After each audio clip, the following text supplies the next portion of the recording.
কারণে খুব সংক্ষেপে এবং মোবারকবাদ জানাচ্ছি রাষ্ট্রপতির সরকারি ইউনিয়ন আজকের এই নাগরিক সভার আয়োজন করে বাংলাদেশের গণতান্ত্রিক শাসন ব্যবস্থা এবং রাষ্ট্রপতি শাসিত শাসন ব্যবস্থা থেকে পার্লামেন্টারি সিস্টেম অফ ডেমোক্রেসি উত্তরণের যিনি সূচনা করে জাতিকে চিরদিনের জন্য কৃতজ্ঞতা ভাষা আবদ্ধ করেছেন,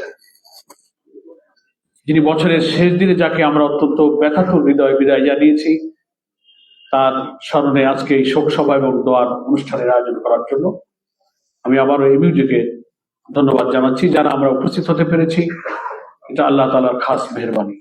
আমারও সৌভাগ্য, দাওয়াত আমি আগেই পেয়েছিলাম ইউনিয়নের পক্ষ থেকে, কিন্তু সকাল 10টায় আমার ঢাকায় মিটিং ছিল, আমি রওনা দিয়েছিলাম। পদ্মা সেতু থেকে আমি ব্যাক করেছি, মিটিংটা শিফট হওয়ার সুযোগে আমি আবার ব্যাক করেছি অন্য প্রোগ্রামের কারণে। তো আমি মনে করি এটা আমার জন্য আল্লাহ তাআলার খাস রহমত যে এখানে আমার উপস্থিত হওয়ার একটা সুযোগ তিনি দিয়েছেন।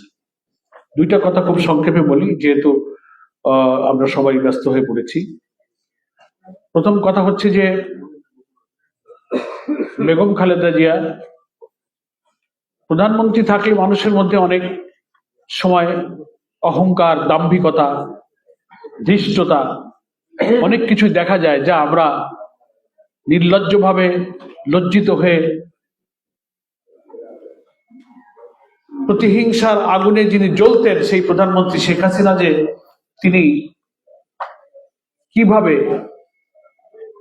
অপমানজনক ভাবে দেশ থেকে বিদায় নিয়েছেন, প্রধানমন্ত্রীত্বের কর্তৃত্ববাদী শাসন আর অহংকার, তার দিকে তাকালে আমরা উদাহরণ পাই।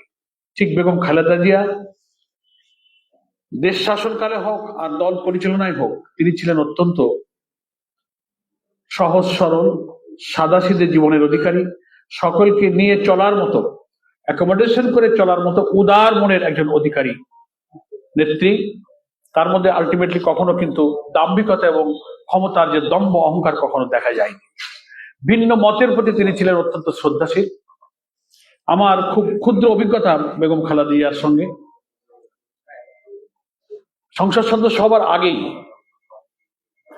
ব্যক্তিগতভাবে উনি আমাকে নাম ধরে ডাকতেন, চিনতেন, অত্যন্ত স্নেহ করতেন। আমি খুব বিস্মিত হতাম যে আমি তো অন্য দলের লোক।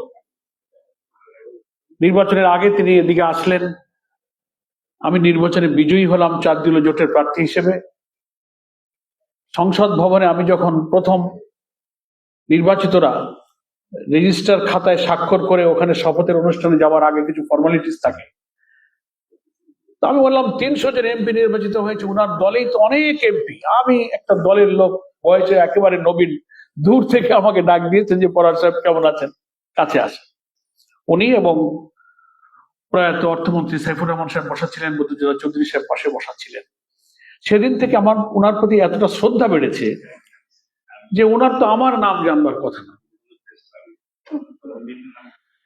এটা হচ্ছে যে রাজনীতিতে সকলকে নিয়ে, সকলের চিন্তা মতকে ধারণ করে চলার একটা উদার মানসিক অবস্থায় তিনি কিন্তু এই জাতির নেতৃত্ব দিয়েছিলেন। নির্বাচন যেদিন হয়ে গেল রাত্রিবেলা, আমরা বিজয়ী হলাম 4 দলীয় জোটের এমপিরা এখান থেকে। সকালবেলা আমি লবি ভাইয়ের বাসায় গেলাম ওনাকে শুভেচ্ছা জানানোর জন্য। তো লবি ভাই আমাকে বললেন যে পরার ভাই, গভীর রাত্রে ম্যাডাম আমাকে ফোন করেছে যে খুলনার আসনগুলোতে আমাদের অবস্থা কি। তো আমি একে একে সব বলতে লাগলাম। বলে, তুমি পরার সাহেবের সিটের কথা বলো, ওখানে ওনার রেজাল্ট কি? বলে, ম্যাডাম উনি তো জিতে গেছেন। তখন ম্যাডাম আমাকে বললেন যে উনি যদি ওখানে যেতেন তো তুমি ধরে নাও আমরা সরকার গঠন করতে যাচ্ছি। এটা লবি ভাই আমাকে জানিয়েছেন। তো আমি এই কথাগুলো বলছি কারণ উনি যে একটা দলের লোকদের স্মরণ রাখা কোনো বৈচিত্র্যের কিছু না, আমি ভিন্ন একটা দলের খুবই নবীন সদস্য, আমাকে উনি যে এতটা স্মরণ করেছেন। সংসদীয় জীবনে অনেক কাজের জন্য ম্যাডামের কাছে আমি গিয়েছি, খুলনার সমস্যার জন্য, কলকারখানা বন্ধ ইত্যাদি প্রস্তাব দিলে ম্যাডাম একটা মিটিং এর আয়োজন করেন, আমরা খুলনার এমপিরা আপনার সঙ্গে দেখা করি। মেয়র তৈবুর রহমান সাহেব ছিলেন, লবি ভাই ছিলেন, মরহুম আশরাফ ভাই ছিলেন, সবাইকে নিয়ে উনি সময় দিলেন। ওনার দপ্তরে আমরা মিটিং করেছি। উনি তাৎক্ষণিকভাবে পাটকলগুলো চালু করার একটা উদ্যোগ নিলেন, কিছু অর্থ বরাদ্দ করলেন, বকেয়া বেতন মজুরি পরিশোধ করলেন।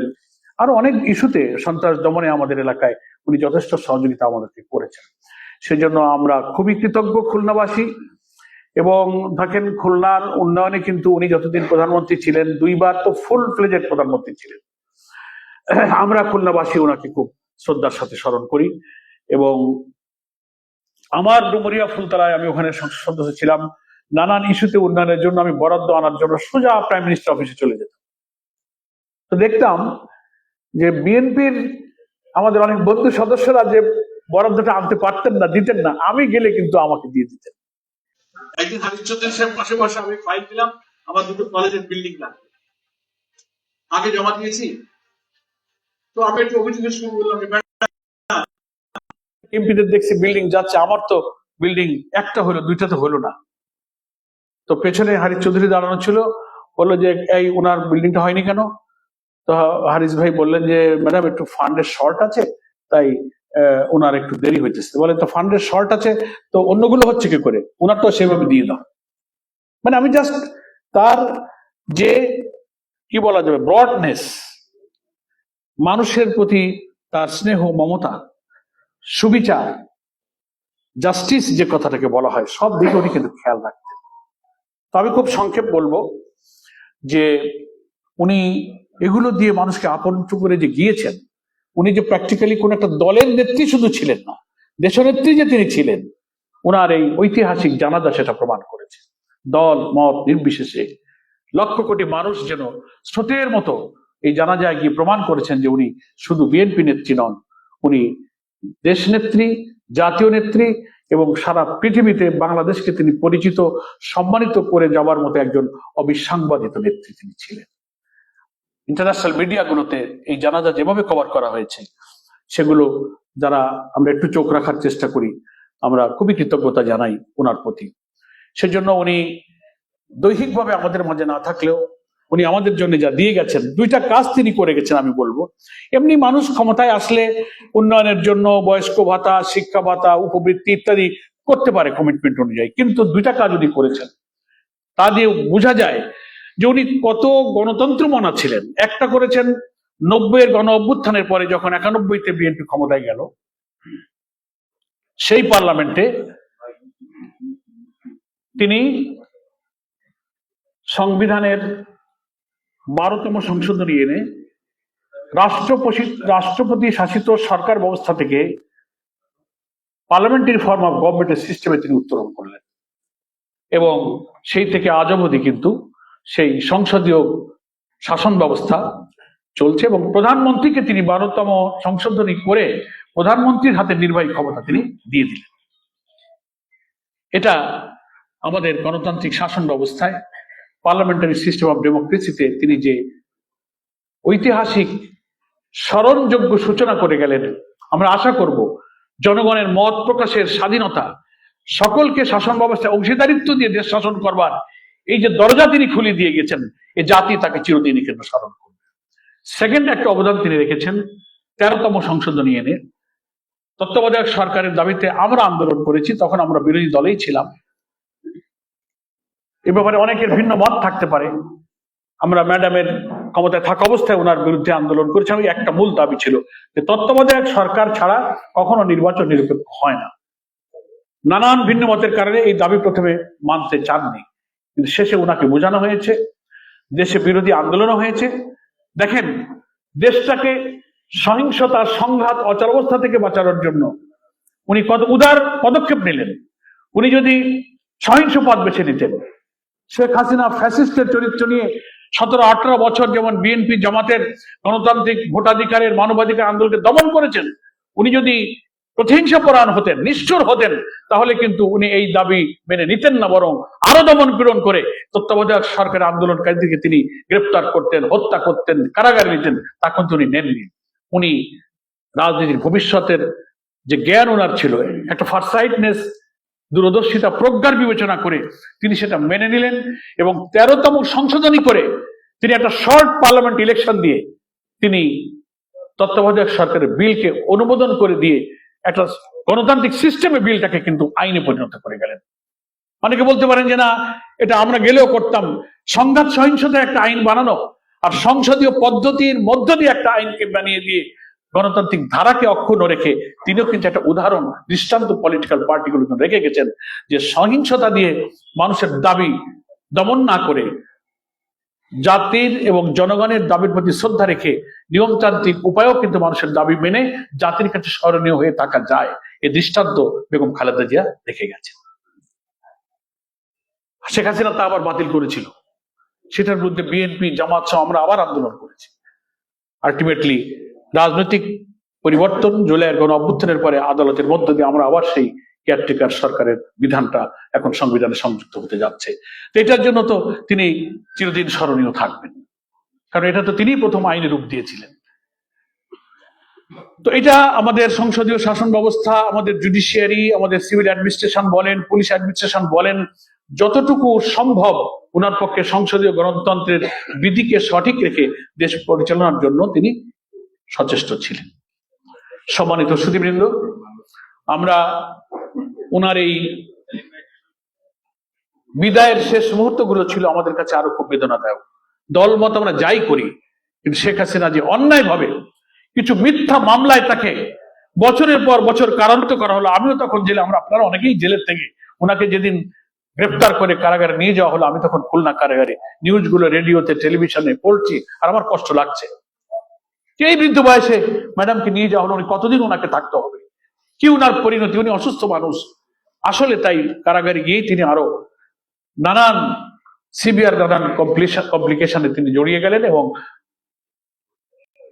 জটিল জটিল দুরারোগ্য ব্যাধিতে আক্রান্ত হয়ে শেষ জীবন পর্যন্ত তিনি অনেক কষ্ট ভোগ করেছেন। খুব কষ্ট লেগেছে আমাদের।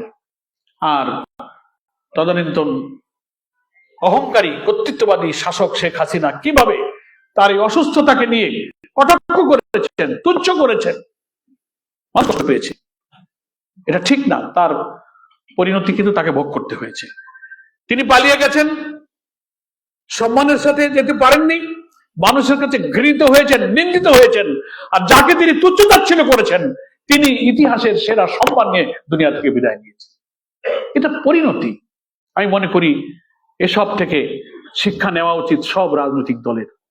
ক্ষমতায় গেলেই শুধু অহংকারী হয়ে কর্তৃত্ববাদী হয়ে উঠিস নয়, এখান থেকে আওয়ামী লীগ যারা করেন তাদেরও শিক্ষার আছে, বিএনপিরও শিক্ষার আছে, জামাত ইসলামেরও শিক্ষার আছে, যে রাষ্ট্রের দায়িত্ব আসলে কোথায় কোথায় কি ভুল করলে কি পরিণতি ভোগ করতে হয়। বেগম জিয়ার শাসনের অনেক জায়গা থেকে জাতির জন্য, পলিটিক্যাল পার্টিগুলোর জন্য সেই শিক্ষা গ্রহণ করবার আছে। আমি অবাক হই, কৃতজ্ঞতার জন্য এটা আবার এখনই মনে আসলো, বলার ইচ্ছা ছিল না। মাঝে মাঝে নানান ইস্যুতে ম্যাডাম আমাকে নিজে ফোন করতেন। আমি একদিন ফখরুল ভাইকে জিজ্ঞেস করলাম যে এই ব্যাপারে ম্যাডাম আমাকে ফোন করলো, আপনি দলের মহাসচিব, আপনি জানেন না? তাহলে পরার ভাই আমি তো তা জানি না। মানে আমি উদাহরণটা দিচ্ছি যে এমন এমন খুব ছোট বিষয় যেটা উনি ওনার দলের কোন এক নেতাকে বললে হয়, সিটি লিডারকে বললে হয়, আমাকে ফোন করতেন। ওনার পিএস ফোন করে বলছে পরার ভাই বলছেন, জি ম্যাডাম কথা বলবেন, আমাকে ফোন দিতেন। আরো অনেক আভ্যন্তরীণ কথা একান্তে যখন জোটবদ্ধ হয়ে আমরা চলেছিলাম, তো মাঝে মাঝে একান্তে আমি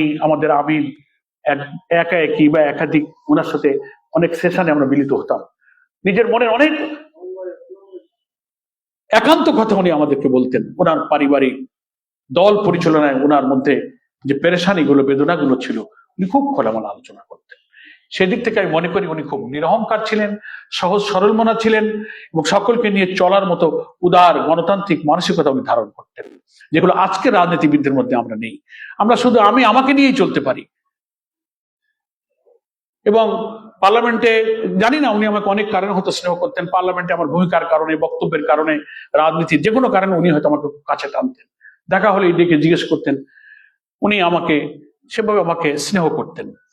আমরা এখন যারা রাজনীতি করি, দুর্ভাগ্য আমাদের এই জেনারেশনের, এরপরে আর কি হবে আমরা জানি না। আমরা পার্লামেন্টে একে অপরের বিরুদ্ধে কথা বলবো, রাজনীতির মঞ্চে কথা বলবো, দেখা হলে আবার একসাথে জড়িয়ে ধরবো, সালাম করবো, চা খাবো।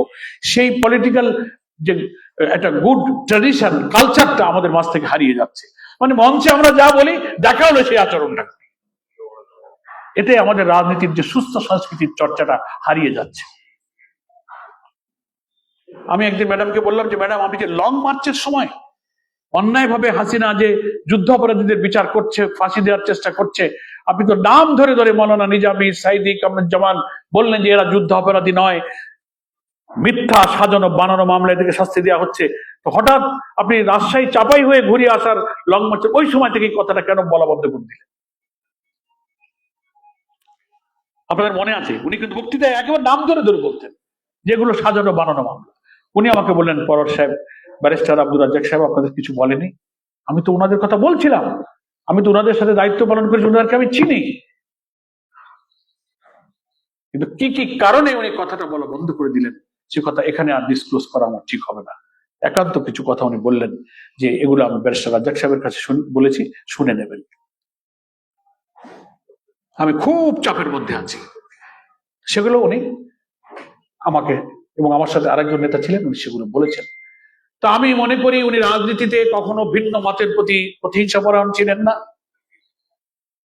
সকলকে নিয়ে চলবার মতো গণতান্ত্রিক খোলা মনের মানুষ উনি ছিলেন।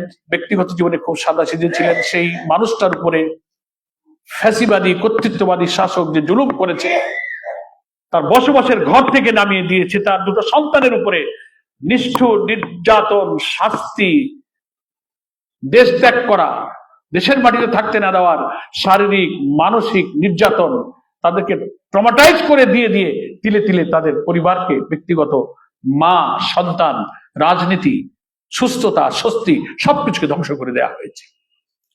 আমরা তার জন্য দোয়া করি। তার এখন একমাত্র সন্তান জনাব তারেক রহমান, যিনি বিএনপির এখন কান্ডারি ভারপ্রাপ্ত চেয়ারম্যান, তিনি দলের দায়িত্ব নিয়েছেন।